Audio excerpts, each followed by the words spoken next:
Hello. So this section, let's talk about what you should do. Again, these are takeaways that I'm hoping that you keep in mind as you do this course and additional courses going forward. So, number one, you should set up your own lab. I mean, that's what you're here for, right? This is what this course is all about. We're going to set up a lab. We're not going to go into how to exploit these vulnerable applications at this point. I think that's just a whole new set of videos that I'll create at some point down the road. But for now, you want to set up your own lab. And I kind of hit on this earlier where you want to have a nice controlled environment where you could do your pen testing. In the event the virtual machine crashes, or in the event that you break something, or you shut a service down by accident, it doesn't matter because you're within your contained and controlled environment.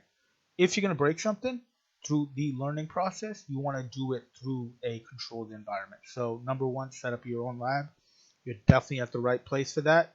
So, good first step. Number two, we're going to be setting up vulnerable apps on your devices here, right? One of them is going to be called Damn Vulnerable Web Application, right? Like, think about that, right? Just think about that name, Damn Vulnerable Web Application.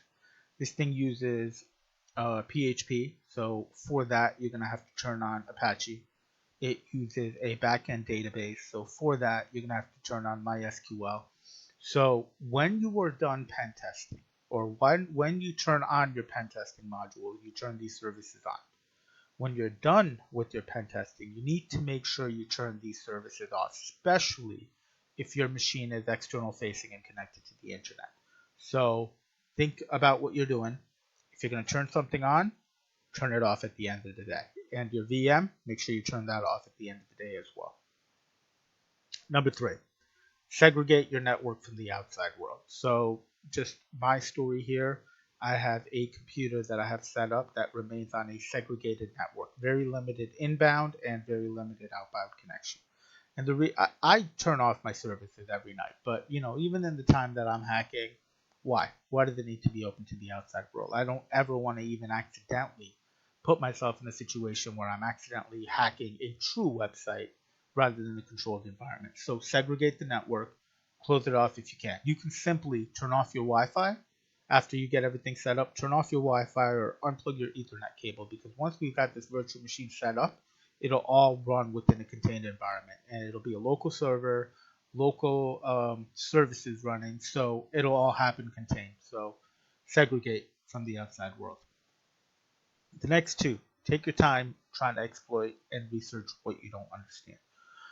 So you're going to have a lot of tools with Kali Linux, right? 600 plus actually, and we'll go into that. You want to learn what you're doing and conceptually understand why it worked or why it didn't. So my advice to you, research what you don't understand. If you're able to hack something and you're successful, excellent. I'm proud of you. I'm very happy for you. But you need to go out and research why it worked.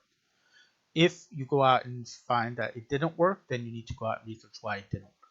So obviously, if it didn't work, you'll go research and you'll figure it out, right? But if it did work, why do you want to go out and do additional research? You should feel like the boss at that point, right? Well, the reason is because not all environments are going to be the same. The hacking that you've done in the vulnerable environment may not be the same type of vulnerability that you find in another environment, or the configuration might be different, or the authentication method might be different. So continue being successful, right? But when you are successful, understand conceptually what happened there and why it worked. So take your time trying to exploit, research what you don't understand. Think about remediation. So going back to my story about stealing credit card numbers and stuff, um, you got to think back about what my boss said. My boss said to me, I don't care how this happened, but it never better happen again. They don't care about when it took place or how it took place. They want to make sure it never happens again. That's the remediation portion. So unless you want to go on with your life and become a bounty hunter for someone like Google or Microsoft and look for vulnerabilities in their applications, People not want that report, a pen test report. They want to know what was broken, but moreover, they want to know how you fix it. So always think about remediation.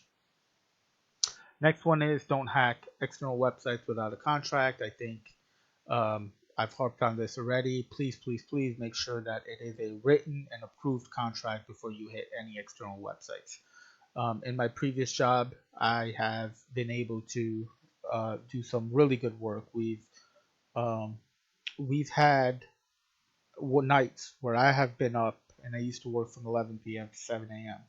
And I've been up stealing credit card numbers, and I was able to exploit tens of thousands of credit card numbers, right? And that's great news. I mean, it's such a rush when you're doing it.